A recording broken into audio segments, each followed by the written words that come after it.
ان کے ساتھ اللہ کی مدد رہے گی اور شیطان ان پر حاوی ہونے میں کامیاب نہیں ہوگا. اس لیے اجتماعیت قائم کرو،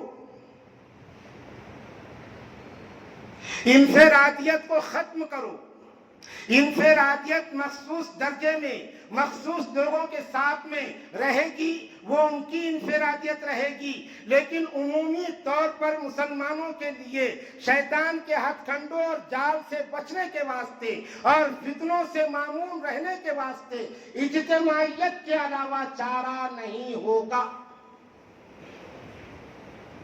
وَاعْتَصِمُوا بِحَبْلِ اللَّهِ جَمِيعًا. مسلمانوں تم سب مل کر اللہ کی رسی کو مضبوط پکڑ لو. اس میں اجتماعیت کی دعوت ہے. اپنے 1.5 اینٹ کی مسجد الگ بنانے کی نہیں، اس لیے کہ اجتماعیت گمراہ نہیں ہوتی، انفرادیت گمراہ ہوتی ہے. پوری کی پوری جماعت گمراہ نہیں ہوتی، اس میں کچھ جانے جانباز رہتے ہیں کہ کوئی اگر الگ کر رہا ہے اس کو روکنے والے. اس لیے اجتماعیت کے ساتھ رہو. اللہ کے نبی صلی اللہ علیہ وسلم نے فرمایا من شذ شذ، جو اجتماعیت سے کٹ گیا وہ جہنم میں گر گیا.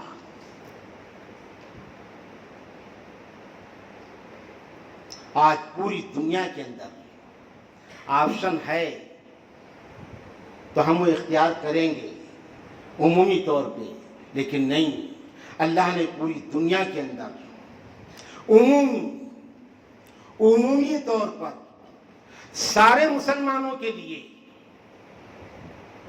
فتنوں سے بچنے کا جو سامان کیا ہے اپنے نیک بندوں کی برکت سے، وہ دعوت اور تبلیغ کے عنوان پر یہ کام ہے. شخصیت کا کام نہیں ہے، اشخاص کا کام نہیں ہے، یہ کوئی تنظیم نہیں ہے، یہ کوئی فاؤنڈیشن نہیں ہے، یہ اللہ کے دین کا کام ہے. یہ حبل اللہ ہے. جڑنا پڑے گا، جڑنا پڑے گا، ایک دوسرے کا تفقد کرنا پڑے گا، ایک دوسرے کی مزاج پرسی کرنا پڑے گی. کتنے پیارے اصول، کتنی پیاری باتیں.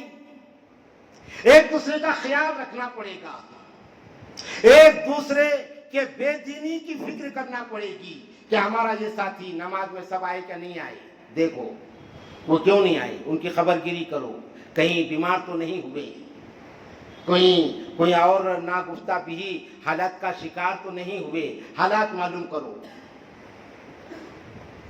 آج عزیزوں اور بزرگوں کل سے زیادہ ضرورت ہے، کل سے زیادہ. چلنا پھرنا، چلت پھرت اللہ نے دین کی فطرت میں رکھا ہے. دین کی فطرت میں رکھا ہے کہ بغیر چلے اور بغیر پھرے نہ دین زندگی میں آیا، نہ دین دوسروں کی زندگی میں ہم پہنچانے کے تقاضوں کو پورا کر سکے. پیارے آقا صلی اللہ علیہ وسلم کی پوری سیرت، صحابہ کرام کی قبریں آج ہندوستان کے مختلف مقامات پر. جہاز سے تھوڑی آئے تھے، ہیلی کاپٹر سے تھوڑی آئے تھے. کہاں تصور تھا؟ جس دور میں موٹر سائیکل اور سائیکل کا تصور نہیں تھا، اس دور میں صحابہ کرام یہاں آئے، دنیا کے کونے کونے میں پہنچ گئے دین کو لے کر کے. بزرگوں اور دوستوں تقاضے رہتے ہیں، وہ ذاتی رہتے ہیں، اور ذاتی تقاضے تو ہمیشہ کے ہیں ہمارے، اور وہ موت تک رہنے والے ہیں. ذاتی تقاضوں کو پورا کرنے کا شریعت کا حکم ہے، بال بچوں کی ذمہ داری شریعت کا حکم ہے، ماں باپ کا ادب احترام شریعت کا حکم ہے، لیکن ذاتی نام اس میں تھوڑی لگے ہوئے ہیں. یہ سارے مشاغل سے ہم کو پوری امت کے لیے، عام ہمارے کلمہ کی نسبت پر بھائیوں کے لیے وقت نکالنا پڑے گا. یہ بھی تو اللہ پوچھیں گے. اپنے لیے وقت نکالنا پڑے گا، اس لیے کہ خود کو بھی دین سیکھنا اسی وقت آسان ہوتا ہے جب وہ ان مشاغل سے نکل جاتا ہے۔ اس وقت اس کو معلوم ہوتا ہے جب وہ حلقے میں بیٹھتا ہے کہ میں کہاں ہوں، میری تو اب تک سورہ فاتحہ ہی صحیح نہیں تھی اور میں نماز پڑھ رہا تھا، میری تو تحیات ہی صحیح نہیں تھا اور میں 10 سال سے 20 سال 25 سال سے نماز پڑھ رہا ہوں، اس کو اس وقت معلوم ہوتا ہے۔ اس لیے اپنے لیے اپنے بھائیوں کے لیے وقت نکالنا پڑے گا۔ اللہ زندگی میں اس کی برکت سے برکت دیں گے۔